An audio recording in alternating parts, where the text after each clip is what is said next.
Allow me to ask just a couple of questions to get our day started. What does true leadership look like? Not in your business, but in your home. And when was the last time that you looked in the mirror and truly liked the man staring back at you? If you've ever felt that winning in your career was all that it was supposed to be, but then falling totally short where it matters most, then I think this episode might be for you. So in order to do that, hit subscribe, like, and share this podcast because there's going to be someone else other than just you listening today and probably is going to need to hear this message. And if we can do that, then I'm sure we can start working from the inside out today. And with that, let's get on with today's episode. The average man today is sleepwalking through life, many never reaching their true potential, let alone ever crossing the finish line to living a purposeful life. Yet, the hunger still exists, albeit buried amidst his cluttered mind, misguided beliefs, and values that no longer serve him. It's time to align yourself for greatness. It's time to become a revolutionary man. Stay strong, my brother. Welcome back, friends. My name is Alain Dumonceaux. I'm the host and the founder of the Revolutionary Man movement. And we're here to help lead men with power, at the impact, and with integrity. And before the break, I asked a couple of tough but really important questions about what it really means to lead home in the same intensity that we would lead our life at work. And so today's episode is for any man who's ever felt that painful tension between public success and private struggle. And to help us unpack this, I'm joined by Mitchell Osmond, and he's a leadership advisor, podcast host, and founder of the Dad Nation. And Mitchell's personal transformation from rock bottom to redefining powerful fatherhood and marriage what that can totally look like. And he's inspired tens of thousands of men from around the world. And so allow me to welcome Mitchell to the show. How are things, brother? Thank you for having me on the show today, Alan. Things are going great, and looking forward to having a powerful conversation with another Canadian. It's going to be great, man. So thanks for having me. Brother, really looking forward to this. And here at the Revolutionary Man, we always talk about all of us being on our own version of a hero's quest. And so tell me about that death and rebirth moment in your life when that really was some opportunity for you to change the way you perceived yourself and into the man that you are today. Yeah, it's a great place to start. I think a lot of people wonder, what was your transformation moment? What was your turning point? And for me, there were two key pivotal moments. One was a fight and one was a funeral. Okay, so let me start with the fight. I want you to picture me and my wife are sitting in the living room and it all hit the fan. We had a big fight about money. It morphed into a fight about me working too much, and it went on from topic to topic. And at this point, we'd been married for about 3 years, and it was a hard 3 years of struggling. But today, this fight was our rock bottom. We had never used the word divorce. This day we did. This was different. I felt like I couldn't fix this one. And deep down, I knew that if something didn't change, then this was going to be over. Now, to back up and give you a little more context, I was recently let go from a senior leadership position. And my career was everything. As men, we can identify with that. It was my calling. It was my identity. I spiraled into depression. I was 60 pounds overweight. We were 100 grand in debt, medicating with drugs and alcohol, just trying to cope. And I was getting dangerously close to divorce, like I talked about. I was losing hope, stressed out, checked out, burned out.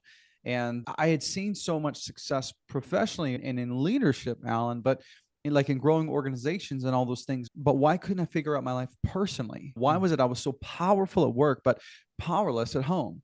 Maybe your listeners have been there. I want to take it back a step even more. I was raised in a very dysfunctional home.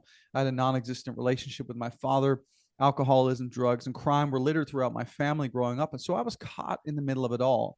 I knew where I came from, and I knew I wanted something different for my life, but I could feel myself getting pulled back into the trauma of my childhood and making the same mistakes my family made and my father made and his father made. And when I would yell, I could hear his voice in mine. And at times it felt like I was two different people trapped in the same body. I could lead board meetings and I could do all that stuff. But when I came home, I didn't know how to talk to my own wife. There was a duality that I was experiencing that was tearing me apart. Now, the second part of my story was the funeral. And that was about a week after this big fight we had. And so I was invited to sing at the funeral of this wealthy philanthropic man. And after hearing about the man's accomplishments and all that he had done, I was putting on my guitar, getting ready to sing the last song.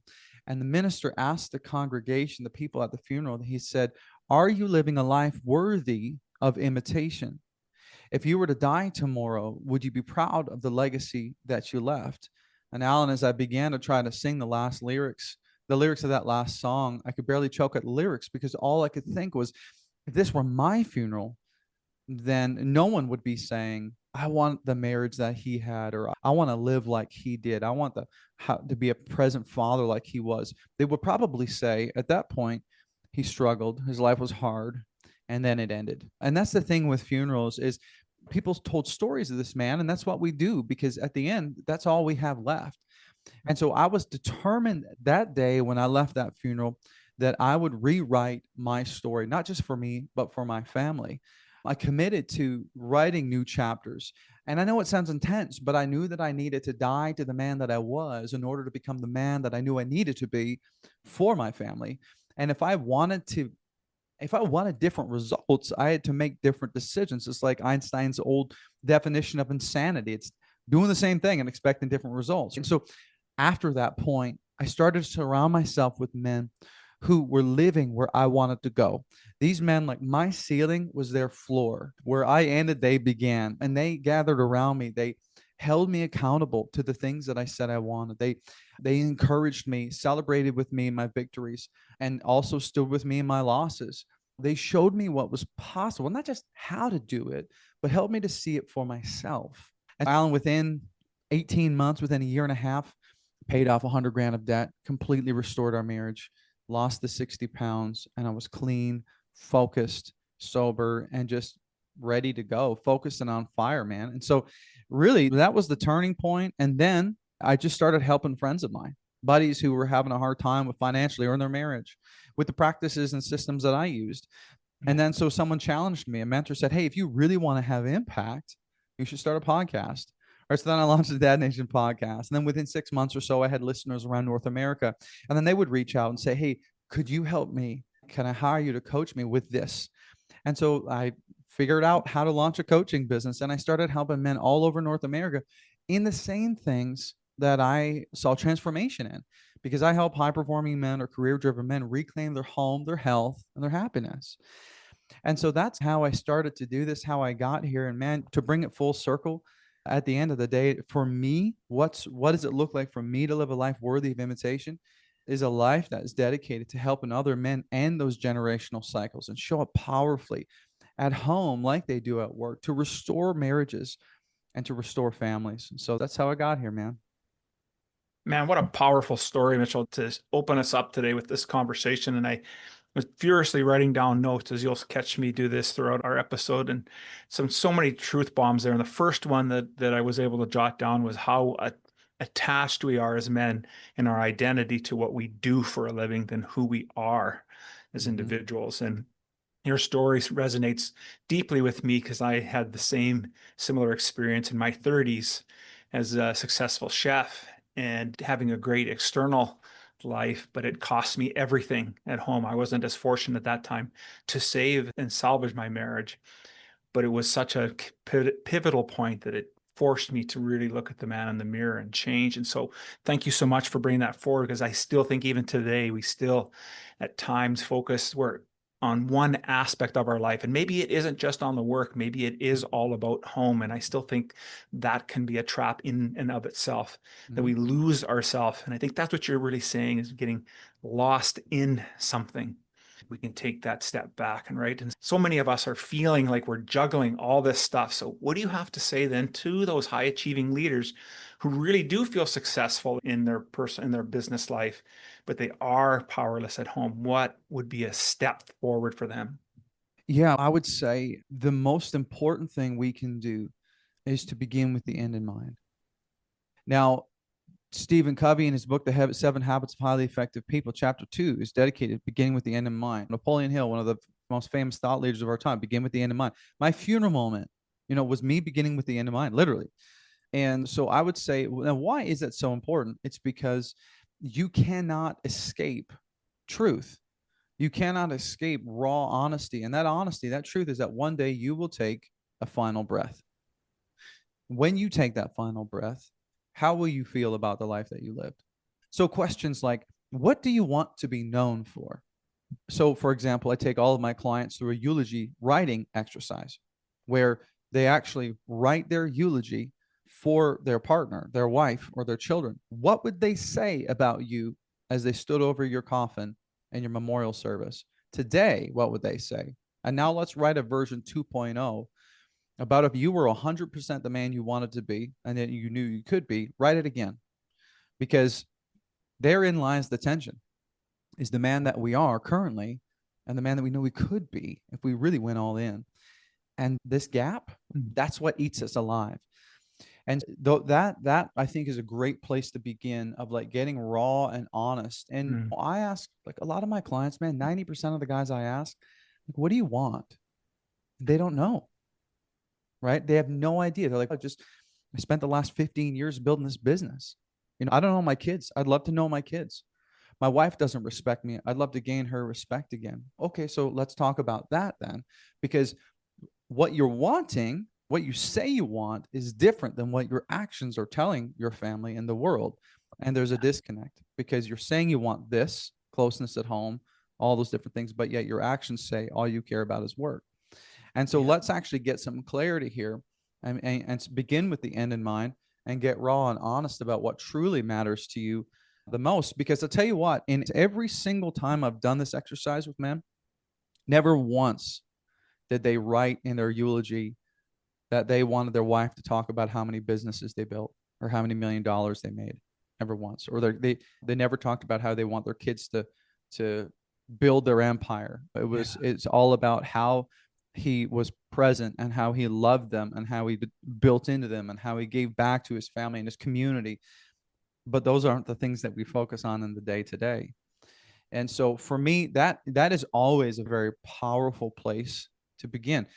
Another question outside of what do you want is, what do you want to be known for? Which is a very more specific question of whether it's your buddies at a bar having a pint thinking about you, or whether your wife is talking to her girlfriends or your colleague or your boss. What do you want to be known for? Do you want to be known as the person who shows up, who's a man of his word, who loves his kids fiercely, who cherishes his wife? Or do you want to be known for someone who made a lot of money but was empty? Because here was another thing that I was faced with, Alan, in this whole pivotal point, this turning point for me, because I had this realization of, what's the point of all this leadership and all this influence and this wealth if I'm going to be sitting around the Christmas tree alone this year? Yeah.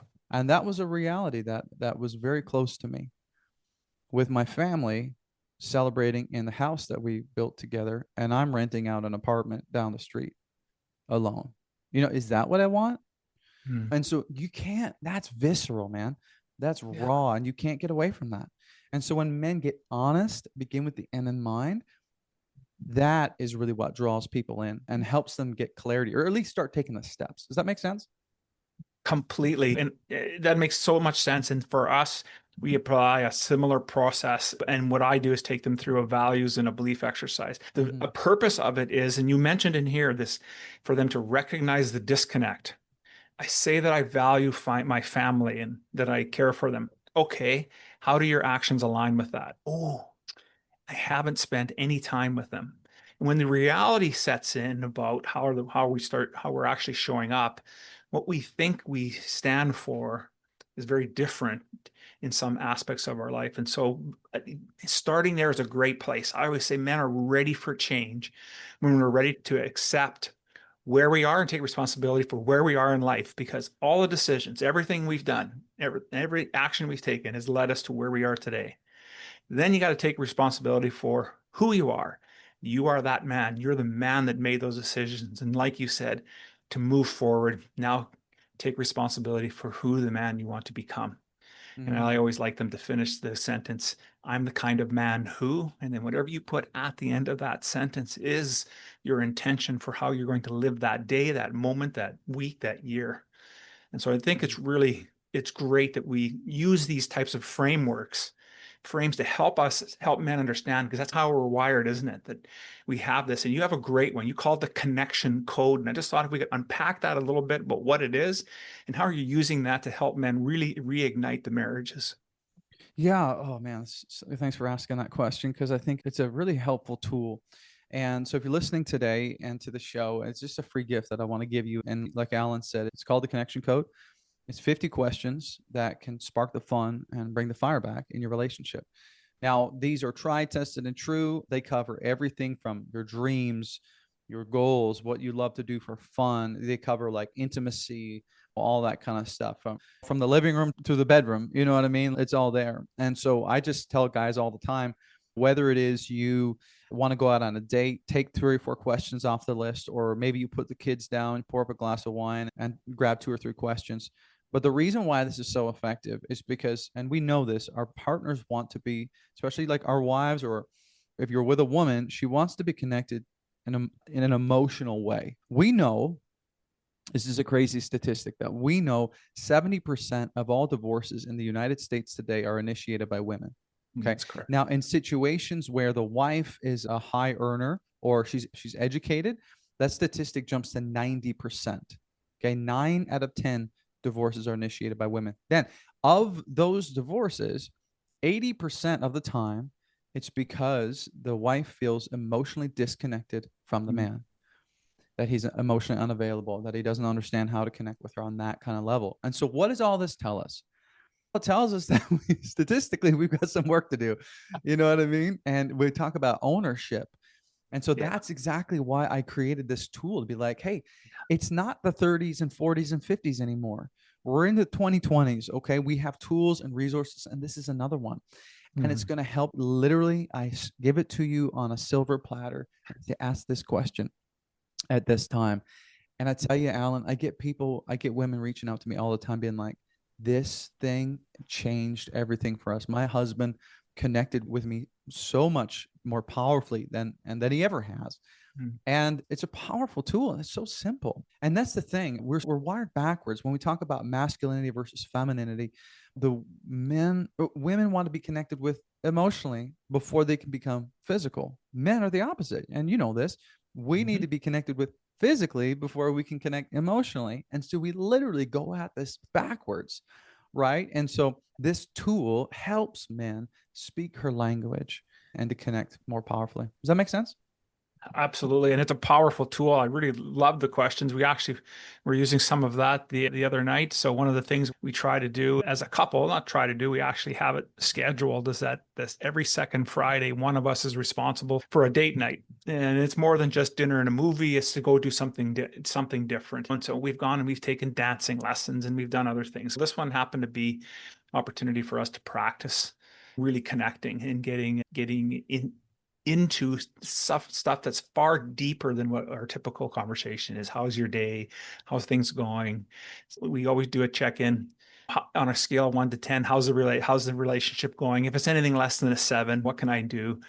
After a while, it became very rote for us, and it was less meaningful. So seeing this tool and starting to apply it, I can tell you, has been outstanding and really been a big benefit. So I appreciate that you've done that work. Yeah. I'm glad you've enjoyed it, man. And you can put the link in the show notes below, or you can just go to my website, dadnationco.com/code, and get it there. Yeah, for sure. We're going to do that.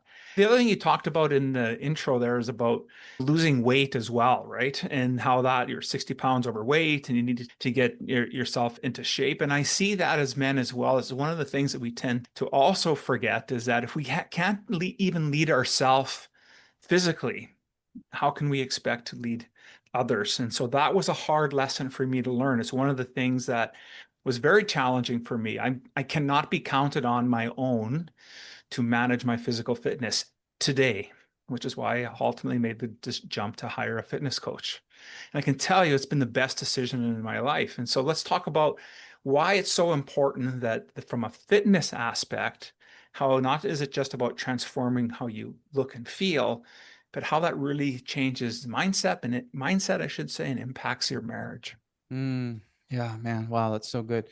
And first of all, congratulations on taking ownership of your fitness, because that's huge. All of my clients have a custom training plan and a custom nutrition plan, and that I build for them, because fitness and physical health is so much more than physical. In fact, I would say physical is like the smallest part of this. The reason why is there's a few different things. Let's talk about emotionally, psychologically, and then we'll talk about our self-confidence, what it does. So first of all, the neuroscience doesn't lie about this. When you physically exercise, right? If you want to get more effective in business and to be a stronger leader, not just physically, you need to train, because when you exercise, there are neurochemicals that are released like norepinephrine, serotonin, dopamine, so many more, and that actively lower cortisol levels, right? So what that means is it lowers your stress levels. It helps you, it increases your cognitive focus, your cognition, right? Your ability to think clearly, boosts your mood, so many different things that it can help with outside of simply getting stronger and losing fat. Some of my best ideas come after a run or a workout, right? So we know that from a neurological perspective, it's highly advantageous to work out because you can handle more stress, you can think more creatively, you can be more strategic, you can be more focused, all that kind of stuff. And that has serious implications on your professional career. But then outside of that, when we talk about what it does psychologically for us, so a big reason why men find themselves in a big rut is because they've broken promises to themselves. They've not taken ownership. Okay, so let's talk a little bit about self-confidence and self-respect. So what happens in marriages and relationships and why they deteriorate is because our spouses lose respect in us, right, for us, and they lose confidence in us. And as a man, our two greatest needs are to feel respected and to feel competent, right? And so the problem is when we don't follow through on the things that we said we would do, we lose the confidence and the respect of our partners. And so they don't necessarily have the same respect for us, which means we don't necessarily feel compelled to love them and cherish them because we don't feel respected. And then we get caught in this cycle, which we call the crazy cycle, right? But outside of this lack of respect in the marriage, what happens internally is if you don't make promises and keep them. So for example, if I said to you, Alan, I'm going to get up 6 a.m. every morning or 5 a.m. and I'm going to train. Actually, maybe I didn't even tell you this. I just made a promise to myself. I may think no one else knows that I didn't actually get up. So what's the big deal? But your mind does, your subconscious mind does. And what it does then is it begins to say things like, why should anyone trust you if you can't even trust yourself? That you can't get up when you set an alarm, or you can't put your phone down and be present with your kids. You can't even trust yourself. And so what happens is the mind goes to war, right, with yourself. And then you begin to lose rapport with yourself, meaning you lose confidence in yourself, right? And that's if me and you said, if I said, I'm going to meet you every Thursday morning at 9 a.m. for a coffee. The first Thursday, 9 a.m., I didn't show up until 10. You'd be like, oh, that's weird. But then the next week I showed up at 11. And the third week I never showed up at all. You'd lose confidence in me pretty quickly. So when we talk about confidence, what we're talking about here is your ability to follow through and keep the promises you made, not just to yourself, but to your partner. And so this is a challenge we get into when it comes to these challenges that we face, when it comes to our self-confidence and all the things we've talked about. And so the best thing we can do as men is to focus on taking complete ownership and saying, what are 3 small promises that I can make? And the reason why this happens is because when I get up and I go to the gym when I said I would, or I choose a chicken salad over the cheeseburger and poutine when I said I would, what happens is I begin to be more self-confident, right? Yeah. And so it's, as men, we're very practical. We want strategies. We want tactics. This is a great way to restore our self-confidence by training, by exercising, right? Yes. And then that gives us more confidence to face the other things in our life, right? I tell guys all the time, if you can get a new PR in your squat, when you're busting your butt doing this, that's the hardest thing you're going to do all day. You can take any meeting after that. You know, if you get up first thing in the morning and challenge yourself this way. And so, and the last thing I would say is when it comes to you saying yes to yourself in the morning, that's the first test, right? When you get up, when you see that alarm go off and you say, nah, I'm going to sleep in, and you say no to the promise you made or no to yourself, You're psychologically setting yourself up to continue breaking promises throughout this whole day because you started off by saying no. You started off with a broken promise. And this is psychology, right? But when it comes to physical fitness and training, that's what I'm saying. Like neurologically speaking, we have so much more capacity for so many more things. And then it helps build our self-confidence when we follow through with the promises we make. And then not to mention, we happen to get stronger and lose fat and be healthier. So those are some big reasons, in my opinion, why it's important. Yeah, those are all powerful reasons, and the reasons, similar reasons as to why I decided at this stage to finally take true action with it and to move forward, because it is a different mindset. Those little wins for yourself when you don't want to get up and go and do the work and you do it anyways. And maybe it wasn't the best workout. It's not about that. It's about I actually completed and had the self-discipline, the awareness to follow through. And I think as we do that, like anything, it's a muscle. It does tend to get stronger and better. We have better days than others, but we just continue to move forward. And I think that's the importance about why physical fitness can be one of those catalysts that help us move forward and really reshape our mindset. So thank you so much for that powerful, Yeah. And Alan, real quick, I would say a common mistake we fall into, and perhaps this is the largest gap we fall into, is that we're waiting for this to be easy. That we're waiting for life to be. David Data in the book, The Way of Superior Man, he calls it the great masculine error, is that thinking that one day we're just going to be able to sit on a beach and sip a margarita and we're just going to be able to, everything's going to make sense. And so, no, that's never going to happen. If you were to be on a deserted island with umbrella drinks for the rest of your life, you'd go insane and you'd have diabetes pretty quick, right? So that's not the goal. And I love, there's been many variations of this, of choose your heart or choose your pain. When you think about it, like having a great marriage is hard. Mm-hmm. Divorce is hard, right? Being in great shape is hard. Being overweight is hard. Being rich is hard. Being poor is hard. Having great friends and having great relationships takes work. It's hard. Having no friends is hard. Working for someone else is hard. Being an entrepreneur is hard. Literally, there is no such thing as easy. And I tell clients this all the time. The sooner you can accept that and embrace it, the sooner you will be content and you'll be ready to take full ownership. But it's not, as long as you're striving for that thing that's literally impossible, you're never going to be content.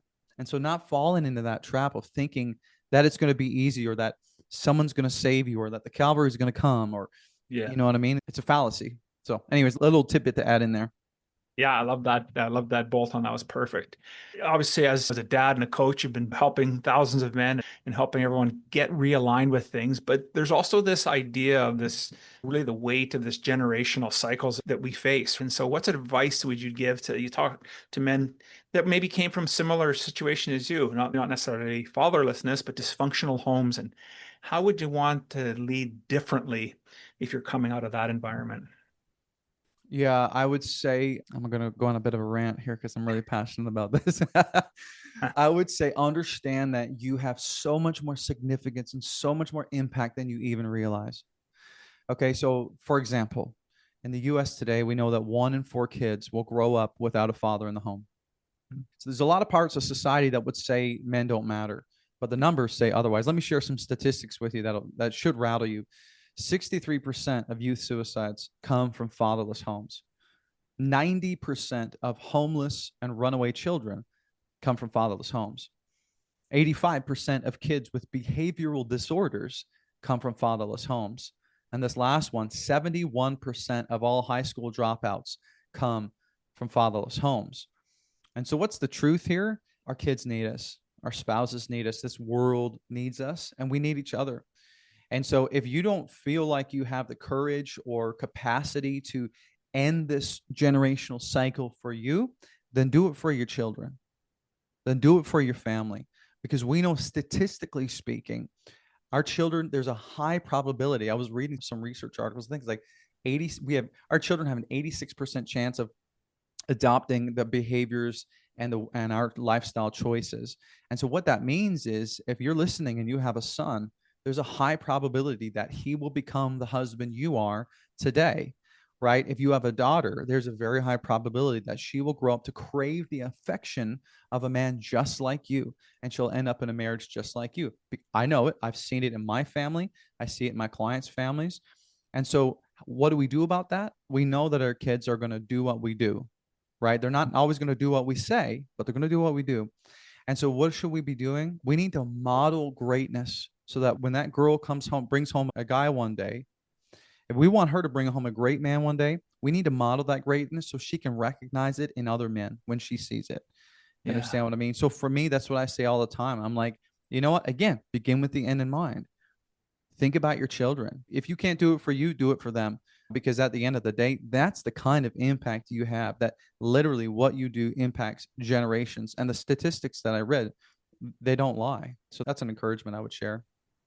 Yeah, absolutely. And completely agree with that. Is we do need to be the models. And I was having conversations here in the last 2 days with some folks, and that's was pretty much my core message. It's about modeling. How can we model something different? The thing that we want to have happen in our life, how can I be that's embodying the value or the idea, the belief that we have so that it's actually it can be seen, it's physically seen. And so it takes work to do that, to be that in the moment, to recognize it. Let's Yeah. fast forward 10 years from now, Mitchell, and think about where you are today. You talked earlier in the podcast about legacy. What kind of legacy do you hope to leave for yourself? You know what, Alan? No one's ever asked me that question. I don't think. I've thought a lot about it, but I'm usually the guy asking that question. Man, that's such a good question. My mind always goes back to, actually, let me grab something here. I with my men, I have this. I give them these journals, and it's hard to see. If you're watching on YouTube, you can see it, but if you're listening on audio, the journal on the front says, "What chapter are you writing today?" And so it's this idea that we can write new chapters, that you're not a victim of your past, that you get to write new chapters, that you get to write your story. I have a framework called the author's advantage, meaning that we actually do this in reverse. We start with the future, create a very clear picture of what we want our future to look like, and then strategically reverse engineer that into daily action steps. But then also we speak to our past and we say we will no longer will be victim to the past, and we're going to pull that into alignment with our future and actually bring it some purpose and to set us on a great trajectory so that our past doesn't inhibit us or restrict us in our future, but it actually now serves our purpose. And so for me, what I want to do here is, like you heard a little bit about my story, raised in alcoholism and crime and all those different things. I'm repurposing that past, channeling that, and dedicating my life to helping other men end these generational cycles for them and their families. My goal through the Dad Nation is to reach 500,000 men through media and mentorship. And that means whether it's through the podcast, whether it's through coaching, the online programs, you name it. But when I ask and I literally had this conversation with my wife a couple days ago or a couple weeks ago when we were walking our boy, I said, Sam, her name's Sam. I said, I think I'm finally at the point that if, God forbid, I die tomorrow, I would be able to draw my last breath in peace because I've helped men. And if I could say at the end of the day that I helped one man restore their relationship and restore their marriage and show up for their children and end one cycle, for me, that is a legacy. That is a life worthy of imitation. That is a life that I believe that is noble. And so for me, what does that legacy look like? Yeah, to keep doing more of that, to reach more men and to help them show up as powerfully at home as they do at work, because we got all kinds of strategies and tools and resources on how to get professional success. But what does it look like to be a personal success as well? And so that's my mission, man. And nothing sets a fire in my belly more than getting the opportunity to work with men in this capacity, or even talking with other men who are doing this as well. So I think that's my answer to what does it look like for me to leave a legacy. And that's so powerful, Mitchell. I totally can see that. You resonate that like through and through. It's just been so powerful. As we talked about now and throughout this episode, we touched on a bunch of things, and maybe there was something we didn't get a chance to touch on. What would be the parting message of encouragement you want to have want our listeners to have today? Yeah. I would say understand that you are not alone. You are not broken, that you have much to offer this world, but we are a byproduct of our environment, of how we were raised. When we think about how we have a difficult time talking about our emotions, because it can be easy to hear us. If you're listening, you can hear me and Alan talking about this as if it's easy. It's not. When you think about the world wars, for example, just a few generations ago, these men came home with extreme PTSD and trauma, and they didn't have tools and resources. They had the bottle, maybe the Legion, but they stuffed it down. They raised sons, and then those sons raised sons without tools. And we were told, men don't cry, deal with it, stuff it down. But now we have tools and resources, and it's a really great thing. There's actually a psychological term called normative male alexithymia, which you can, it's a mouthful, you can Google it. But the word alexithymia, the root from the Greek, actually means it's broken down to without sound, I believe it is. And so it's normal for men to be unable to share or speak about how they feel. And this is because of these generations.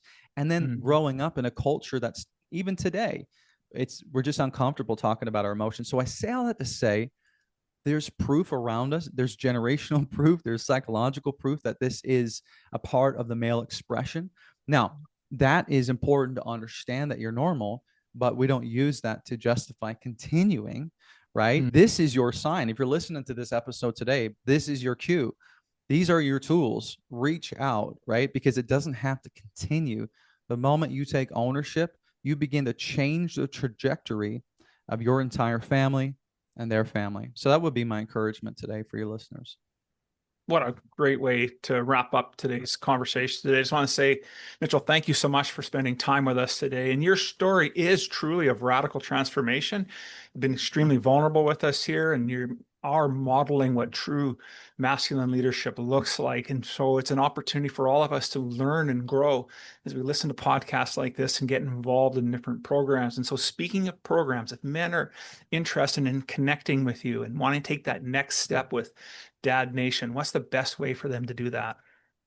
Yeah, thank you for giving me the opportunity to share, Alan. I keep it real simple. I do three things, right? So content, courses, and coaching.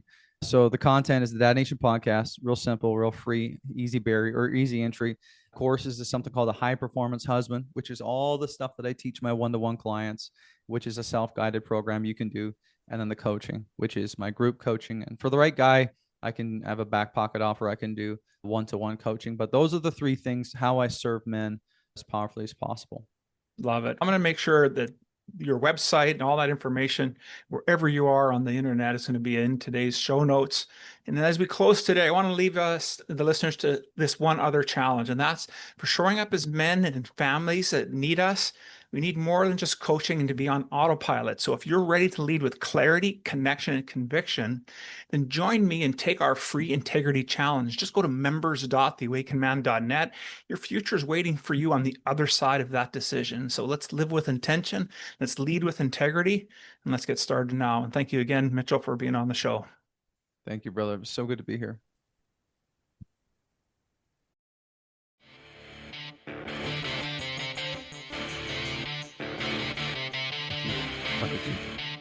Thank you for listening to the Revolutionary Man podcast. Are you ready to own your destiny?